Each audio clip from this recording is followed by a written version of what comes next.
In this section, we're going to add what are called expressions to the code we have available.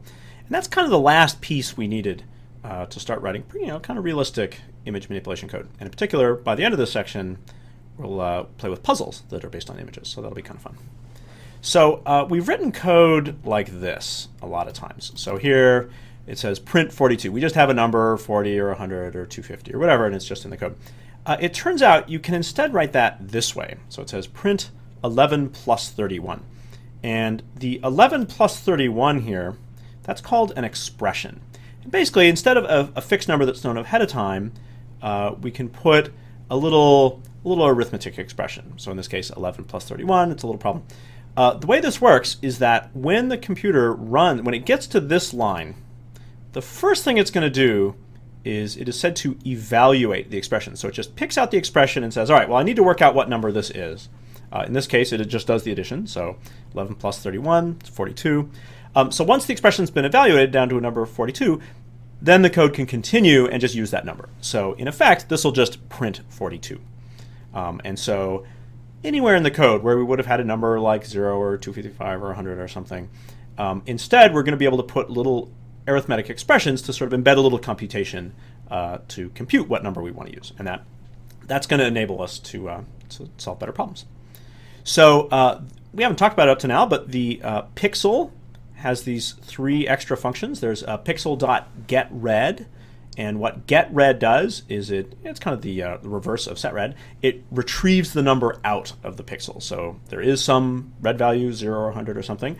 This retrieves it out.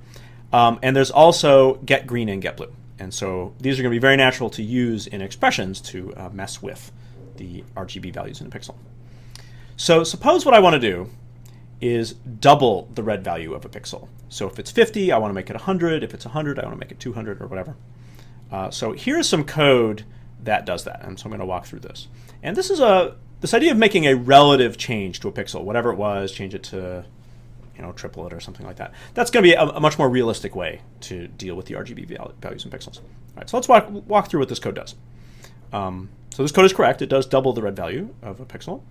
So what the first line does is it calls pixel.getRead, so that's going to retrieve the number out. And let's just say in this case that the red value is 50. So pixel.getRead is going to retrieve the 50, and then here we're using the equal sign in the way we have before to just store that number in a variable. I'm just going to call old for the old value. So basically this just stores 50 in old. So then the next line says pixel.setRead old times 2. So here I'm using an expression. And remember the way it works is when it gets to this line, the first thing it's going to want to do is evaluate the expression. So it's going to look at old times 2. Old, remember, is just storing 50. So basically this says 50 times 2, it's going to evaluate that, come up with 100. So it evaluates the expression to get 100. And now that it has that value, then it can go ahead and run the code. So it says pixel.setRead, essentially 100. So if you think through the whole sequence, basically this pulls the 50 out, multiplies by 2 to get 100, and then stores that back. So in effect, it multiplies by 2. Now, in reality, this is the way we're going to write it. The whole thing can be condensed down to just one line, because really that variable old there wasn't adding a lot. It was just kind of a temporary holding spot. And so let's imagine that same case of a pixel where the red value is 50, and I'm just going to run this. I've just condensed it down to one line. So let's imagine this code running. So I have a pixel with, actually here I have it, a pixel with red of 50, and I'm going to run this line. So the first thing it's going to do is it's going to notice that there's an expression here, pixel.getRead times 2. So it's going to evaluate that expression. So pixel.getRead is going to go get what the red value is currently. So let's say 50. So it'll say it's the same math we had before. So 50 times 2, that's 100. And so then with that value 100, essentially it's going to call pixel.setRead of 100 to put that back. So it works out as the same dynamic we just went through. So it gets out the old value, multiplies by 2, and puts it back. Or in effect, sort of in English, it doubles the red value. So I'll do a bunch of examples that follow sort of this pattern. So what we're going to see is I'll start using this inside of loops, is whereas previously we had to, say 0 or 255, we would have some fixed number. But now we're going to write code, and this is the example I just did, code like this, where we're going to change the red value based on what the red value was before. And so the dynamic is we'll have, very often we'll say pixel.setRed, and then in the parentheses we'll call pixel.getRed, and then have some arithmetic. So in this case, this line doubles the red value, or alternately, this line calls pixel.setRed of pixel.getRed times 0.5. So it's getting the old value and multiplying times 0.5, or essentially dividing by 2, so it's going to make it smaller, and then put that back. So that's going to be the, we'll follow that pattern a lot of times. All right, so let me get to a real example here. So suppose I'm going to take the flowers image, and let's say I want to make it look kind of more orange. So my strategy is going to be, well, let's change the green value. Let's just turn down the green. And sort of mathematically, I'm going to say, let's change the green to be 75% of whatever it was. Now, in this example, I've actually started the page with no code in it. So I'm just going to actually type this in. So I'll say pixel. So if I want to change the green to be 75% of what it was, and this is similar to the examples I just showed, I'll say pixel.setGreen, and I'll sort of write this outside in. So I want to call setGreen, and then I want to put some kind of expression here, right? So compute a number that I want to put back for the green value. So the pattern I'm going to use here is I'll say pixel.getGreen. I'm going to get the old value, and then I could kind of multiply it times whatever. In this case, I'll multiply times 0.75. So I'll change it to be sort of 3/4 of whatever it was. So let's try that. Okay. So that does make it, if you recall, it was sort of yellow. Actually, if I put 1.0 here, we can make no change. Right. So that was when it was nice and yellow. So I'll put 0.75 back here, and now we get it kind of a little more orange. I should say, for these examples, I'm gonna just take the time to type the code in, and you could do that if you want to go back on these yourself. There's a little show solution button down here. So if you come to review it later, the solution code is available, but I just felt like for practicing purposes, it's better to start with a blank screen and then really go through the process of typing the code in. So all these examples will follow that pattern. All right, let's try something a little more difficult. So this says set red, green, and blue each to be 0.75 of their original values, and then try 0.5 and 0.25. So what I'm going to do, following a great computer science tradition, is instead of typing the code in absolutely from scratch, I'm going to copy it, the one I made before, and I'll just paste it. I'll make 3 copies of it, and then we'll fix it to do what I want here. Okay, so usually I always go in the order red, green, blue. So I'm going to say set red to get red, and what did it say? To 0.75. All right, so that one's good. And then we'll say set green to get green times 0.75, and then we'll do blue last. So set blue, pixel dot get blue. So you can sort of see the pattern here of the set and the get being combined. That's fine. This is a very workable pattern. So I'll run it that way. It's a little bit subtle, but what this has done is taken the original image and made it a little bit darker. Because if you think about it, by multiplying 0.75, we're sort of moving everything towards 0. And obviously 0, 0, 0 is pure black, so we're kind of compressing down that way. So let's try making it a little more extreme. So I'll multiply times 0.5, and I'll run that. Oh, it's a little darker. And if I'll multiply 0.25, so just 1/4 of the original values. Oh, and then it's getting quite dark.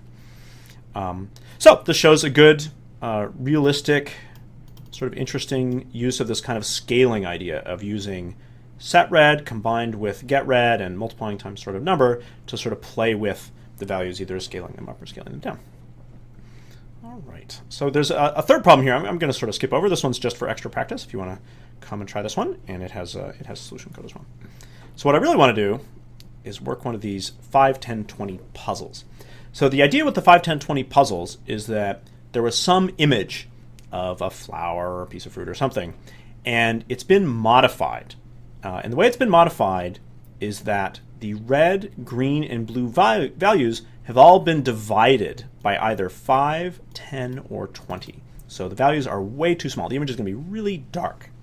And the challenge is to multiply the red, green, and blue values by either 5, 10, or 20, essentially to kind of undo the darkening, to kind of get the image back. And so essentially this just comes down to sort of experimenting and playing around a little bit to try and figure out how to get the image back. So the number 5 is used once, the number 10 is used once, the number 20 is used once. So basically you just have to figure out which one goes with which color. And I should say, there's only 6 possible ways to have 5, 10, and 20. So there's not really that many to go through. The way I think about it is you could imagine, well, maybe the 5 is first, is on red. And so then there's either, if 5 is first, then there's either 5, 10, 20, or 5, 20, 10. So if 5 is first, there's only 2 possibilities. And then likewise, if 10 is first, there's only 2 possibilities. And if 20 is first, there's only 2 possibilities. So that's why you can kind of organize the way you're searching through this. All right, so I'm going to go back here, as I said before, and grab a copy of my code so we won't start with nothing. All right, so in this case, what we have is a banana. Actually, here, I'll comment these lines out for a second so we can just see what the image looks like with nothing. So there is the puzzle image, and what it shows, I'll tell you, there's a yellow banana, and it's on a background of dark red bricks, and in between the red bricks there's little bits of green moss you can see. So if you fix the image, we should be able to see all of those things. So to fix the image, what I want to do here is multiply. I'll just start with 5, 10, 20 like this. So I'll say, well, let's guess that the red needs to be multiplied by 5, the green needs to be multiplied by 10, and the blue has to be multiplied by 20. It's just a guess. So if I do that, that's clearly wrong, right? The banana doesn't look quite right, and the bricks have this sort of blue cast, so that's not good. So I'll stick with the assumption that the 5 is first, though, and I'll try the other permutation. All right, well, so maybe it's 5, 20, 10. So I'll try it that way. Ooh, that's worse. All right. So I don't think the 5 is first, right? I tried the 2 ways with 5 first. So let's try the 10 first. So I'll try 10, 5, 20. All right, so I'm just scaling these up. Ooh, Well, I think we're getting there, right? The banana looks pretty good, but the bricks obviously that's not, that's purple. They're supposed to be red. So let me try. I'm going to try leaving the 5 in the middle and just putting the 20 first. 25, 10. Let's try that. Ah, there we have it. There's the banana. It's nice and yellow. You can see the bricks have this dark red color, and then even little bits of green moss here. That's sort of reassuring. So I'm going to zoom in on this. I'll show you some slightly subtle qualities of it. So partly there's the brick and the moss and the banana. That all looks good. This is just a minor thing, but you'll see there's there's sort of this horizontal banding in the banana, and that's okay. That's the way the solution looks when you do it correctly. That's happening because when the red and green and blue, when they were divided by these numbers, by 10 or maybe 20, all of those values, which normally range from 0 to 255, they were compressed down to ranging maybe just 0 to 12 or 0 to 24. And as a result, because they were compressed down to that range, there were just a few shades of yellow available when it was compressed down like that. And even when we expand it back up, we're still stuck with just those few shades. So that's what we're seeing in these horizontal banders. There were just a few different shades of yellow, and so it's unable to capture. I'll zoom in a little bit. It's unable to capture the real gradations that you would want. And so that's just sort of an artifact of the way this exercise works. All right. So the exercises to follow this section are actually just more of these 5, 10, 20 puzzles. So something you should check out.